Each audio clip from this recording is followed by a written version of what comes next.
So you want to buy a home in New York City. Which one do you choose, a co-op or a condo? Let's talk about it.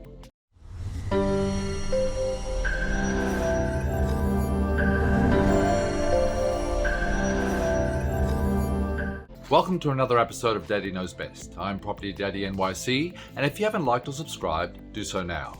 Ring the bell for future notifications and leave a comment below. I always love to hear from you. Unless you're in the market for a single-family townhouse, you have two choices if you want to buy a home in New York City: co-ops or condominiums. Let's call them condos for short. Broadly speaking, apartments in most buildings built before World War II will be long-established co-ops, whereas post-war buildings and new developments will be condos.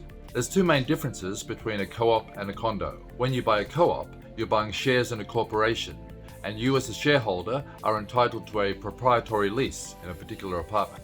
When you buy a condo, you will be purchasing real property and you will be given a deed.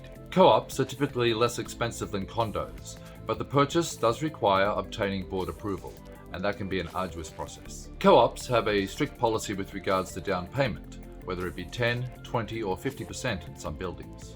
A co-op will also require you to have, on average, about 2 years of post-closing liquidity. That's maintenance and mortgage payments for 2 years in the bank. Most New York City condos do not have financing minimums. The acceptance and size of the down payment is decided between the seller and the buyer, and sometimes the mortgage lender. With co-ops, you have a maintenance fee. This is a monthly levy that pays for building expenses and property taxes. In a condo, these fees are known as common charges, and these fees pay for the building's upkeep. It's worth noting here that the property taxes that you pay when you own a condo are paid directly to the government, so it might seem that the common charges are much lower than a maintenance fee on a co-op. Both a co-op or a condo might have current or future assessments. These are charges, besides the maintenance or the common charges, that arise from the maintenance of the building. And finally, closing costs. Now, closing costs for a co-op are much less than that of a condo. All you really need for a co-op are the attorney fees and, if applicable, the New York City mansion tax. Now, the mansion tax starts at 1% for $1 million and staggers up to 3.9% for homes of $25 million or more. The main reason a co-op is less expensive to close is because you're buying shares in a corporation rather than transferring the title of a real property, so there's no title insurance. And on the other hand, closing costs for a condo will be higher. This is mainly due to the fact that you do have to pay title insurance, because you're transferring a title for real property. So decide what you would like for your next home, either a co-op or a condo, and let's go shopping here in New York City.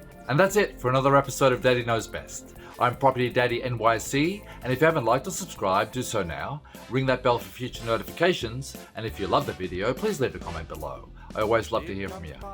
Okay, take care, and I look forward to seeing you all again very soon in the next episode of Daddy Knows Best. Property Daddy's on his way. Yes, here comes Property Daddy now, bouncing down that New York trail. Hippity hoppity, Daddy's on his way.